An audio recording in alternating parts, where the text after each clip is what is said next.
really good to meet you, Desta. You Really good to meet too. you. Yeah. Congratulations. Massive Thank you. congratulations. It's such a nice surprise. It's such a Yeah. nice surprise. Yeah. Yeah, I'm glad. How did you feel when you heard the news that you'd been shortlisted? Shocked. Shocked. Because, shocked because last year was the first time I ever showed anybody my writing. Mm. And so the first competition I submitted to was to speak Europe in different languages, organized Yes, by yes, I saw that. Well done. Macedonia. You are no stranger to Yeah. success, just killing it. Well done. Well, Yeah. I think it's like beginner's luck because I've had my diary since I was 6, but that's about it. I don't know that it's beginner's luck if it's 2 for 2. So Oh, now this is the one that's why it was so shocking. I was like, oh, what? This is the second one in a row? What's yeah, going on? yeah. No, it's good to be So, recognized when you've done good work, and I feel like you have. I read the thanks for story, reading and it. it's so different. There's so many things to talk about, and you do so much with 5,000 words that it just makes me think. Some people have a whole novel and don't really get quite as far as you did. So well done. Oh, thank Yeah. you. No, You know, really. If I my printed it. praise means anything to you, Thank 100% you so smashed it. much. Yeah. Thank Yeah. you. I just printed it out like 10 minutes ago and I flicked through it and there are actually entire chunks I don't even remember writing. Like, what is this? Yeah, it's really funny. And also I tend to leave everything really last minute. So it's Oh, usually like 3 hours to the deadline. I'm like, okay. So that answers the question of how long did you take to write this? I kind of only function under some kind of pressure. So Right. yeah, I think it might have been 2 or 3 days before the deadline. Wow. Wow. And That then it was is impressive. Okay. yeah. I Wow. feel that the pressure, the time limit Yeah. motivates me a little bit, I think. No, I think you're one of many people like that, really. Yeah. Yeah, procrastinating nation here.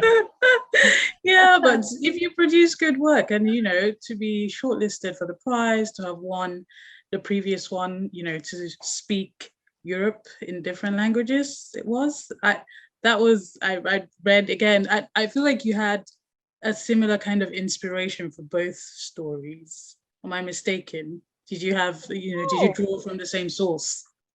I guess not exactly. Well, yeah, I mean, both of them are related.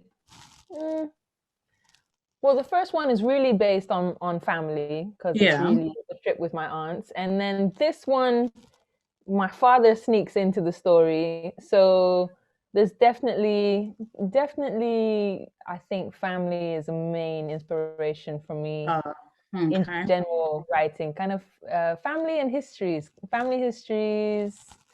looking into the That's past a yeah. bit. And those are Yeah, two major determinants of identity, you can imagine. So I yeah, guess for with a sure. theme like that, you can't go too wrong if you actually draw from those two places. So that makes sense. Yeah, Yeah. makes a lot of You sense. you I asked really them, like help me, please write this thing, please, please. to. Well, Praying I'm for glad. guidance.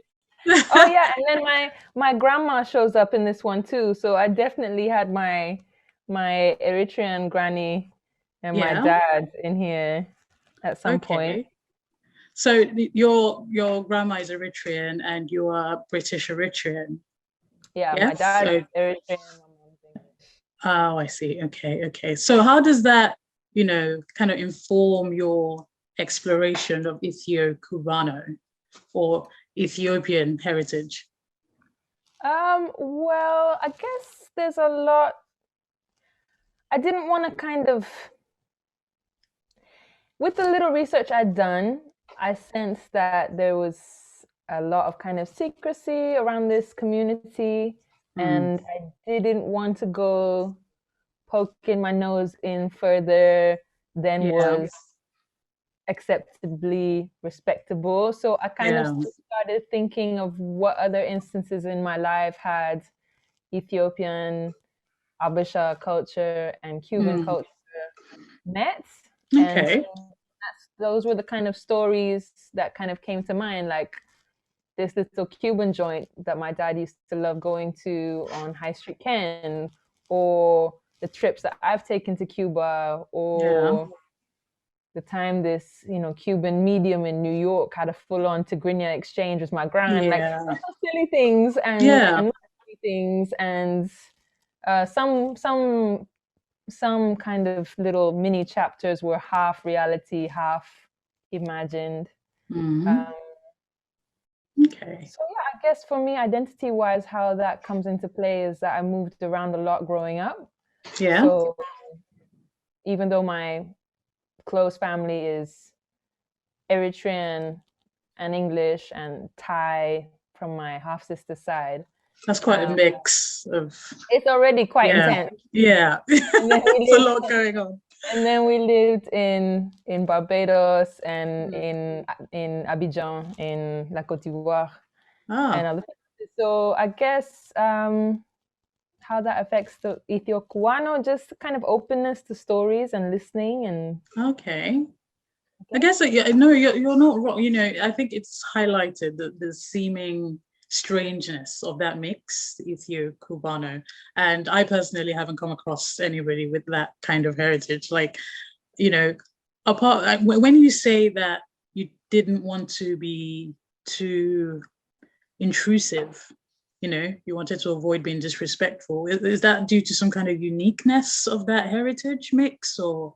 it wasn't actual heritage mix. It was a cultural mix in a way, Hmm. because so many Ethiopians were sent to Cuba, and that's a really kind of vague piece of history. There's not Hmm. a lot online about it. There's a little bit, Yeah. but I wouldn't have found it out unless I'd kind of met a couple people.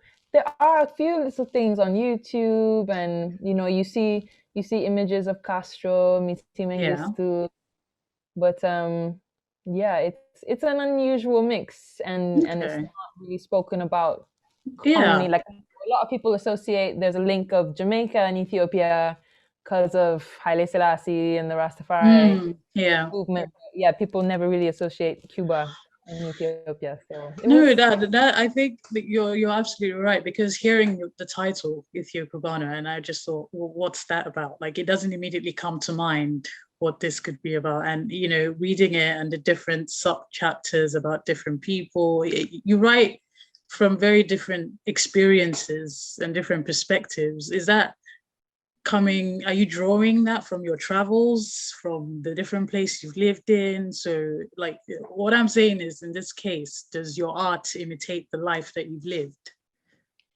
well, I'd say most of it is based on real life, Mm-hmm.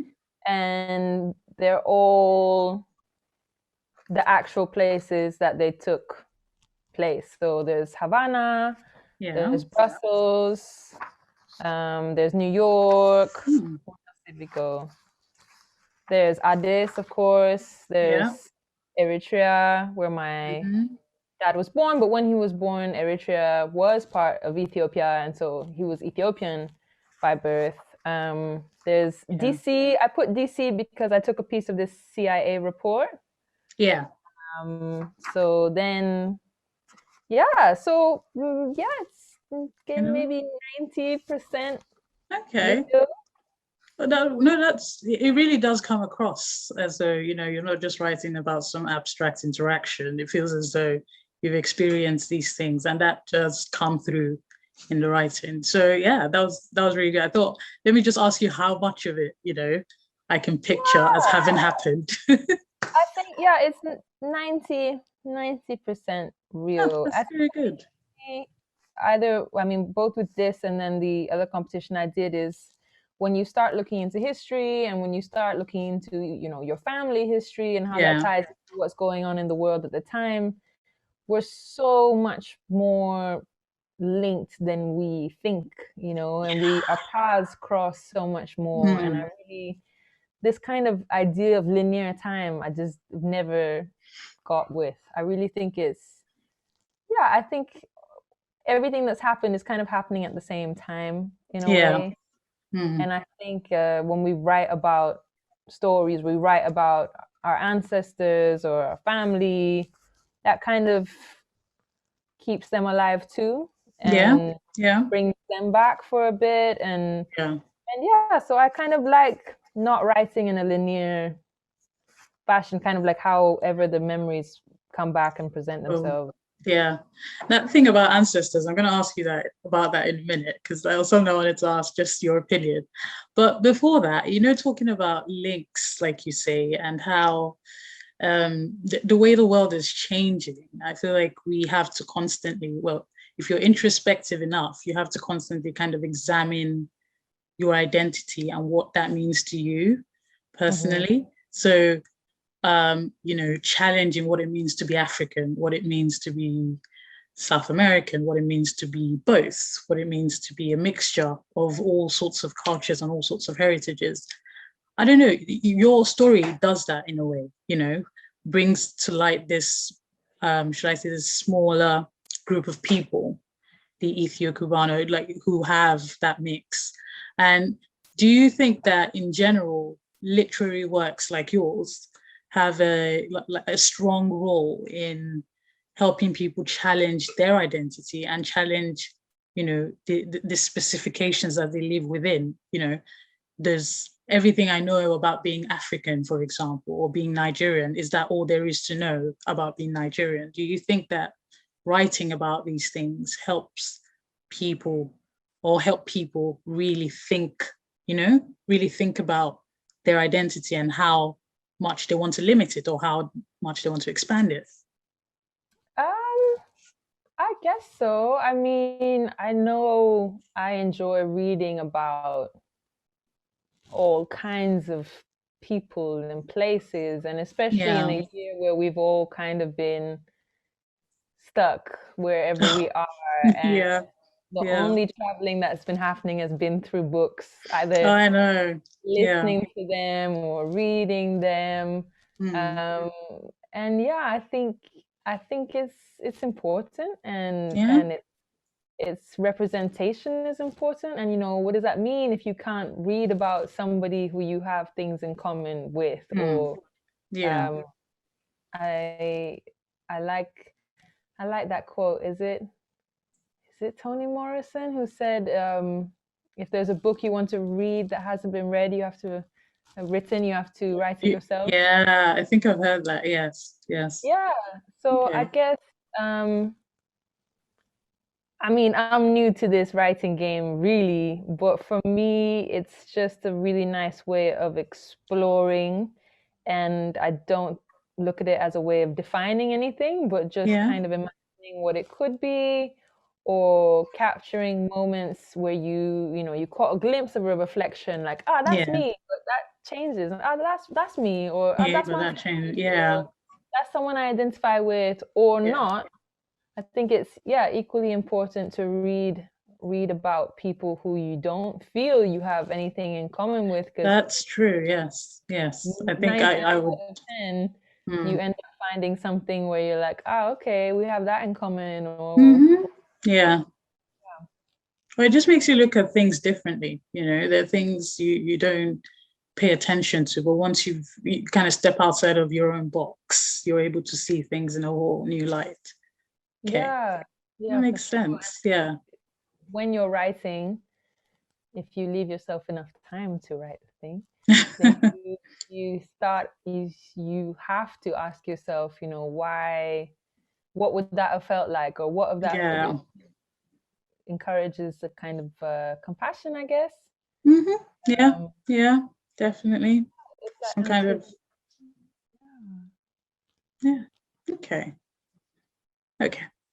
Now, I wanted to ask you about, in a bit of the story, you talk about kind of communicating with the other world, like the world beyond, if we can say, and that is it's a common theme, I think, in a lot of writing from African writers and people with, very deep cultural roots, you could say. This idea of spirituality that's not, the conventional Christianity or Islam or, the big Abrahamic religions, for example, this idea of spirituality that's very much focused on a connection between the land of the living and the land of the not living, shall I say. Do you think that that's kind of inextricably linked to the African identity? Is that something that cannot be separated from being African?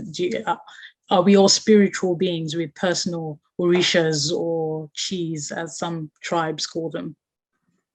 Yeah, I mean, most Africans I know definitely feel the, connection to ancestors, and they're visible in the house, like pictures of them everywhere, and prayer or some kind of ancestor honoring. I mean, I've also seen that a lot in Thailand, where I was born in Thailand, and a lot of families, Buddhist families, have a room just dedicated to ancestors ashes and flowers, and then in the cases in where I wrote about it, it was Cubans, and of course Cubans have a lot of African spirituality in their worship as well. So I think that's a big part of identity and African identity in many cases, at least in my case, that feeling like you have that connection, that closeness with family. I mean, my family is really big, and even if I've met my, a certain cousin once or twice, so much kind of closeness, and like, oh, our grandfathers were brothers, and our grandfathers, your grandfather was like this, my grandfather was like this, and this is I know the feeling. This is our link, and this is our land, and this is where we. So even though we're so kind of spread out around, my Eritrean family is kind of spread out all around the world, and there's definitely a connection, close connection, and a connection to. It's kind of traditional to know 7 generations back. At least kind of know where you came from and how it happened. Definitely say that's a big part of it. I'm inclined to agree with you, to be honest. I think it's personally, I just feel like you can't divorce the two. And it's a big part of Africans. I'm African too, so it's a big part of how we see the world around us and how we relate to it, which is. And I think that's also related to how we envision time as well, because it's not this A to B kind of monochronic, like we finish here, you're done. But there is this whole very cyclical feeling, like a whole different.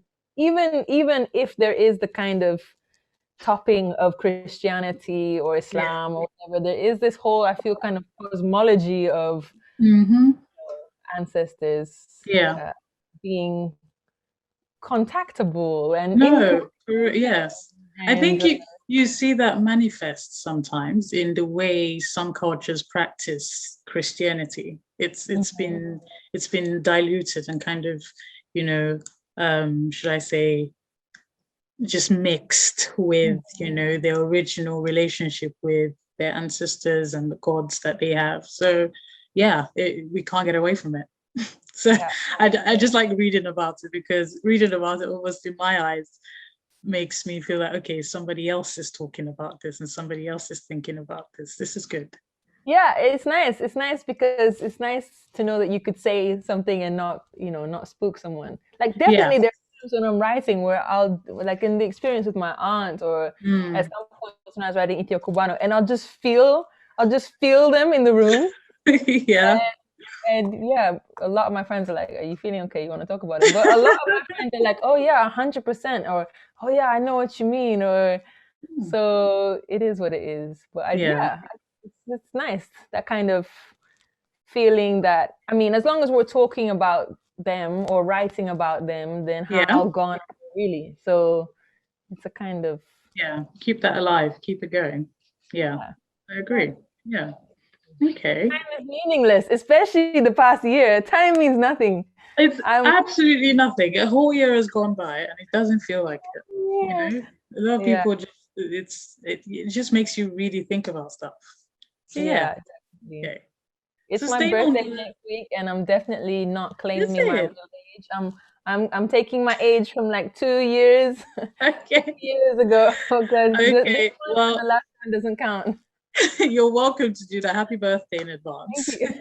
You're welcome to do that very much. So I might do the same, Exactly. But We yeah. didn't age last year. We just sat at Not home. at all. We just sat at home. There was no, yeah. I'll take that under advisement, actually. Yeah. But yeah, so keeping on the line of spirituality, that like the first page of your story, there's a quote, the Bible quote, that says, Ethiopia shall, let me get this right. It says, Ethiopia will soon stretch out her hands to God. Now, I was like, okay, that's interesting. First of all, I didn't even know that was in the Bible.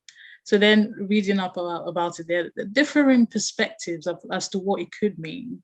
So I wanted to hear your take on it. Why did you include it? And what does it mean to you? These are excellent questions. So why did I include it? Why did I include it? This is what I mean. Like when I read back, I was like, who wrote this? Oh, it was Was, like when did a I moment of genius. right? No, literally, I'm like, what?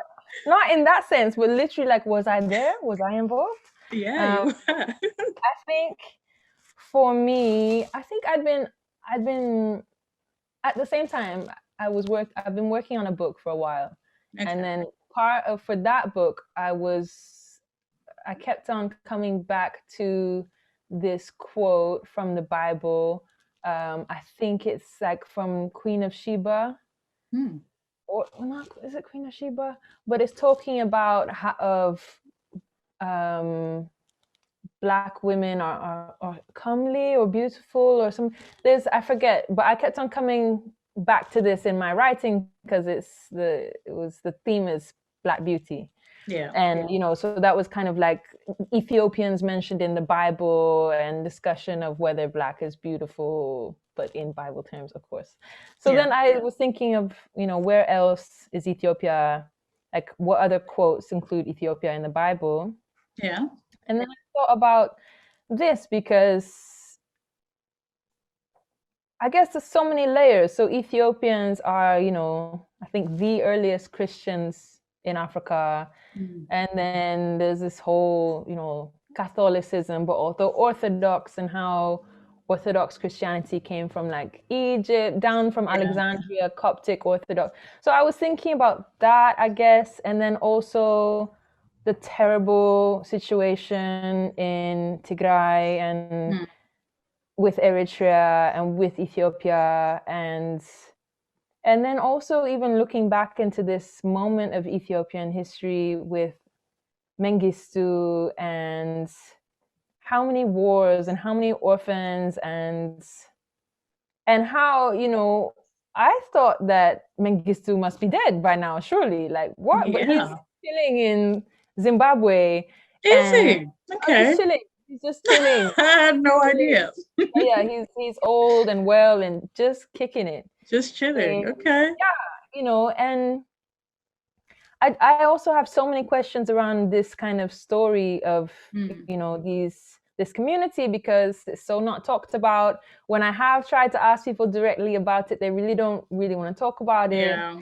So I found some things online and some photos and stuff I didn't include in the writing, but I found a lot more images Mm. and yeah. So it's a chapter that people obviously don't want to talk so much about, but for Yeah. whatever reason. So I guess I was thinking about that being it being some kind of story between Ethiopia and God, because it's not Mm. being a conversation, Yeah. an open conversation. Mm. So it was all of those things at the same time, I think. Okay. Okay. Previous research, Yeah. the current terrible situation Mm-hmm. in Tigray, and yeah, and just these very kind of, what do we live for? What do we die for? Like the next quote is, Fidel, patria o muerte. So you know, for some people, it's country that defines them and is all important. For some people, it's God, it's religion, it's the church. It's, you know, it's common in Ethiopia and Eritrea to have like a cross tattooed on your forehead or on your neck, like go in, you know. So I guess it was also thinking about that, you know, what people find more important, country or gods.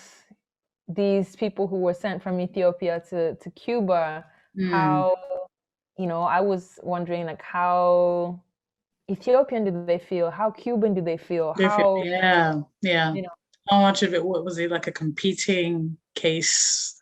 Did you feel more Ethiopian than Cuban or No, I think that quote, that the Bible quote at the very beginning really caught my attention. I was like, no, I need to check this out. So I really like that. That was a nice touch. Thanks. And I also wanted to include the scripts because I think that's another part of identity. You know, that's a really unique aspect of Ethiopia. You know, is the script and very much so. Yeah, so I wanted to start with that. That's good. Okay, so like talking about the practicalities of writing in lockdown and in what is possibly maybe the worst year on record, well, depending on your point of view, how does that affect creativity? I hear now that you say you're working on a book. So there's being, you know, forced to be in one place by yourself, I imagine, you know, with lots of time on your hands. Does that increase creativity or does that limit? Because, you know, you can't travel and you can't go out as much and see things. The outside world is not quite there to experience on a first-hand basis to inspire, really. So does this current situation affect you creatively is what I'm asking. I don't think it affects me creatively, but it affects me disciplinedly. So I think creativity was never an issue. Like I like creating and I like, you know, I'm a musician, so I like doing music. I like writing. I'm always in a diary. I'm always on a project or trying to learn a language or teach a language. Like that's never an issue, but I never was able to sit down and focus. You know, and especially in London before all of this madness, you know, you have the choice of like 10 gigs a night, or oh, there's this exhibition, or there's that, or oh, I could go see my friend, or oh, let me go see my godson, or let me just there's always too much. There's always something to do, so I've never had this much time at home to just sit and finish something. I have ideas for days, but I have a very hard time finishing anything. Oh, right. Okay. This was really nice. This was the first time, literally the past 6 months, because the last competition I won was September. So so the past 6 months really have been life-changing because I've finished 2 things.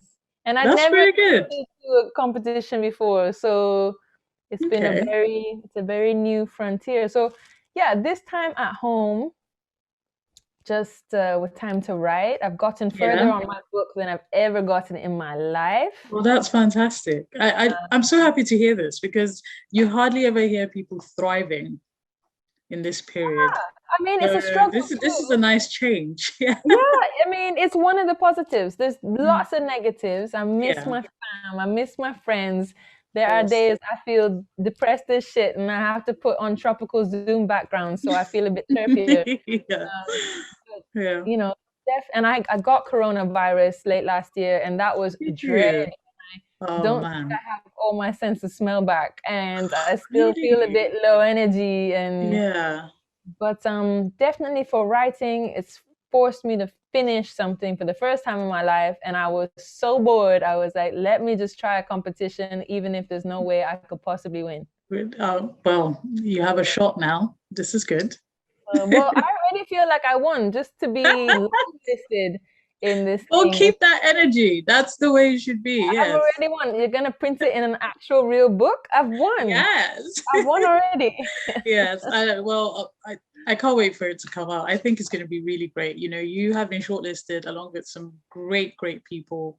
So yeah, the anthology that comes out is going to be amazing, and I'm looking forward to it. I can't wait. Yeah. And it's been so nice just looking up the other writers and seeing what Mhm. they do, and I see some of them, like Remy in Namibia. He's doing these workshops. Yeah, and yeah, nice, yeah. nice Awesome way guy. to Yeah, discover, what other people are doing, and very well. Harvard Dr. Faraz, and just like all this Yeah. stuff going on. I'm like, what am I doing in this?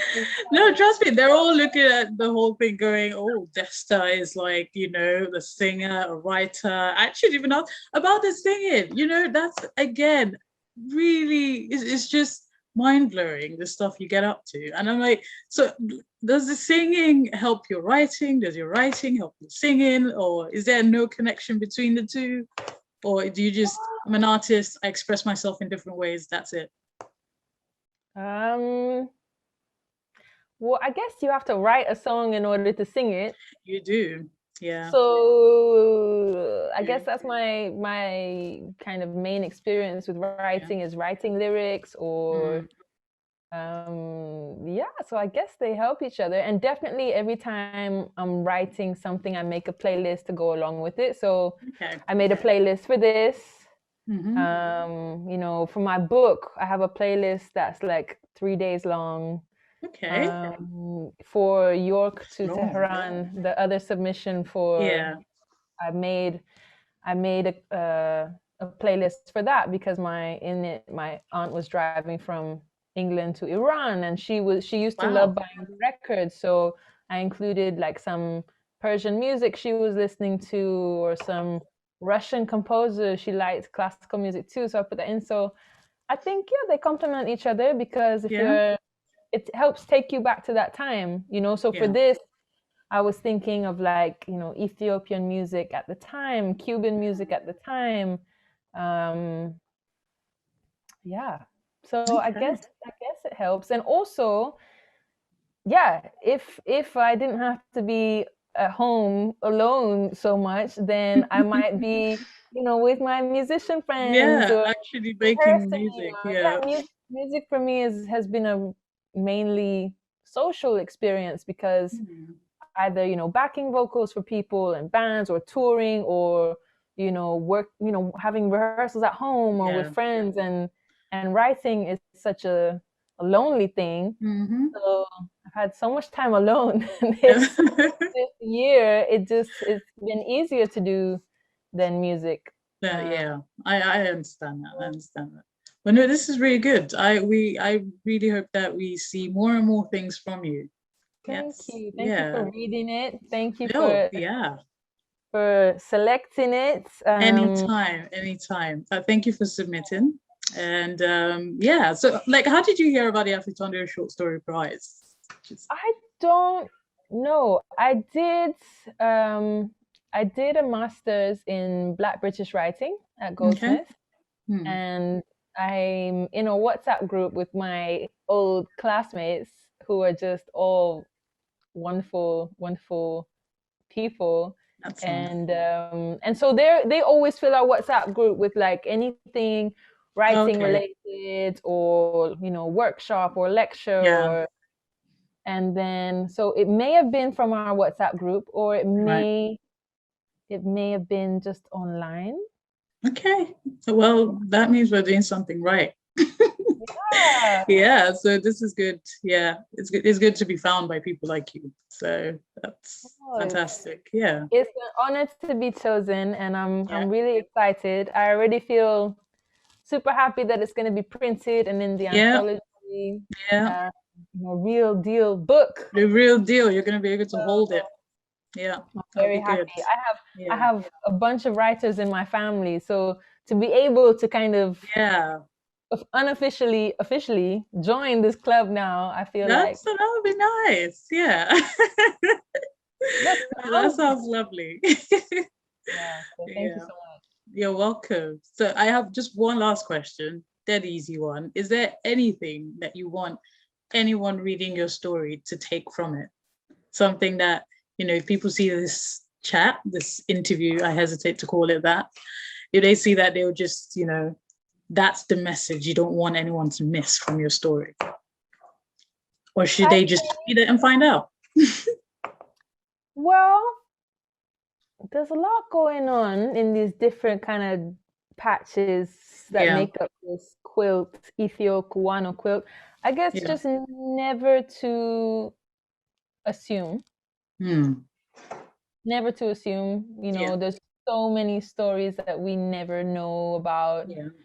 So when I first met someone who was like, oh, I'm Ethio-Cubano, I was like, oh, cool, your mom's Cuban, your dad's Ethiopian. Like, it never even crossed my mind that there was this chapter in history, because, I mean, surely I would have heard about it. I love history.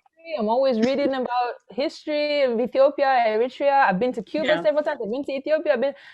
So just, I guess, if anything taken out of the story, I'd say just, remember how little we know, and remember how many stories and how many struggles we have no idea about, I guess. Just that. We never know where people are coming from, what they've been through, even if you never know where they're from, you just never know. Okay, fact. I like that. Well, thank you so much, Desta. This has been really enjoyable. I've really enjoyed myself. I hope you have too. I have. Thank you for the interview, and I'm excited. I'm excited to read the others. That'll be amazing. Yeah. I feel like, the second time lucky. Now I have to try a third competition so I can have a Yes, third you do. Yeah. You're on a streak now. You don't want to lose it. So no, it's taken me a long time to start this streak, so I don't want to no, that's good. Thank you so much, and I hope you have a lovely evening. You too. Okay, and all the best of luck to you in your future endeavors. Thank you so much. I'll be sitting with my fingers crossed to find out about next week. Good energy.